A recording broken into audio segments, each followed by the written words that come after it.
Let's face it, nobody's in their cabin too much on a cruise, so you don't want to spend all your time trying to find out where everything is when you first get there. Let me show you so you can get on your way.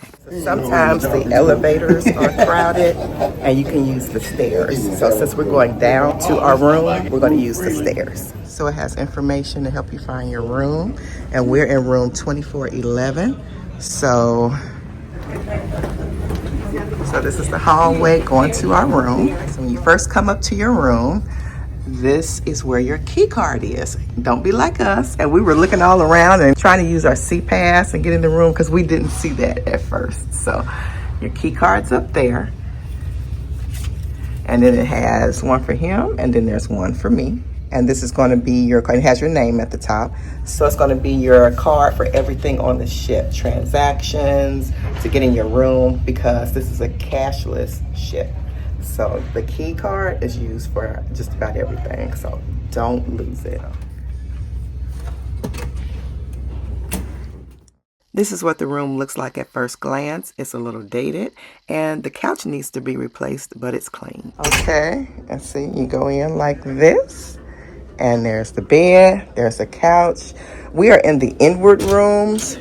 This is the bathroom. The light switch is not in the bathroom, it's in the entryway, so just click it on before you go in. So this is the shower. You back a little bit.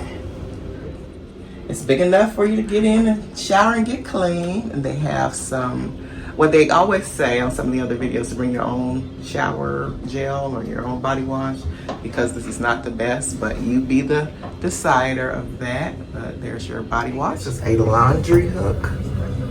So you pull it, like for your beach towel, swimwear and all that, and it goes in there, hooks in this.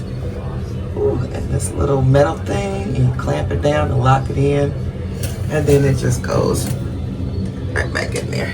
There's another drying and storage rack above the toilet. And there's a toilet. They have a trash can down there. I forgot to bring trash can liners. Have towels. This basin right here can be used as a secondary wash bin, a seasickness basin, or a second waste can. And then there's some glasses for water, some hand soap, nice mirror. And that's it. You have 120 volts, 230 volts up there. That's for shavers only. And I don't see anything else to where you can hook up like curling irons and stuff, which I don't need because I have braids in. So that works for me.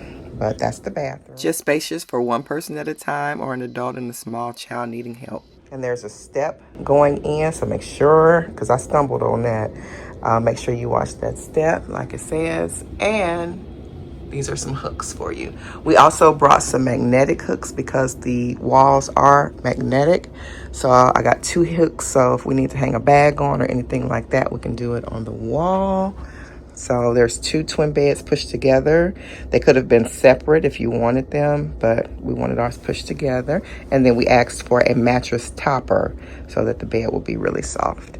There's a phone over there. And then you have your television here. We have drawers and a desk area here, which is very nice. And in that last panel to the right, there's a small refrigerator in there. And the side mirrors have knobs on them. They open to storage cubbies. And then have some shelving here, your safe. We have hangers here. And moving down here, we have some extra shelving. So that helps if you have a lot of things to hang up. Also, your life vests are up there. And I'm guessing you can hang something there. So, got that. And then there's some hooks for right there. This is the light for on and out for the bathroom. Over here on the desk, bottom left of the mirror, you have announcements. On most of the newer ships, this doesn't work anymore, but I believe on just about all ships, you do get the emergency announcements through here. And back up top on the desk to the right, we have 2 electrical outlets. That's it. You can bring USB adapters. And you guys, our pillows was mainly hiding this the whole time. We didn't see this until our last day. But we think that is a light switch, but we never tried it. There are 2 lamps on either side of the bed up top. And we bought extra magnetic hooks for storage, and I put one right by the bed for my robe for getting up in the morning. There are already 2 hooks provided by the door for jackets, backpacks, and purses and such. And there is a telephone inside the room to call guest services, your attendant, and a few other places. And on one of the television stations, it shows you where you are in the ocean, where the other islands are located, and how many knots you're going, and your course point. You will find your cruise director giving important information about what's going on, like this. Now, all guests have been assigned a specific departure route. Departure times will be shown on your television. The first day you get in, do remember to watch your safety information. Life jacket instructions are also on the back of your stateroom door and in our app. And yeah, that's it. Very nice. This will be home away from home for the next 6 days. I have 3 other videos in my Royal Caribbean playlist series, and that is Royal Caribbean's First Time Cruisers, What to Do After You Book, also 20 Things You Must Take on Your Royal Caribbean Cruise, and the vlog. So enjoy.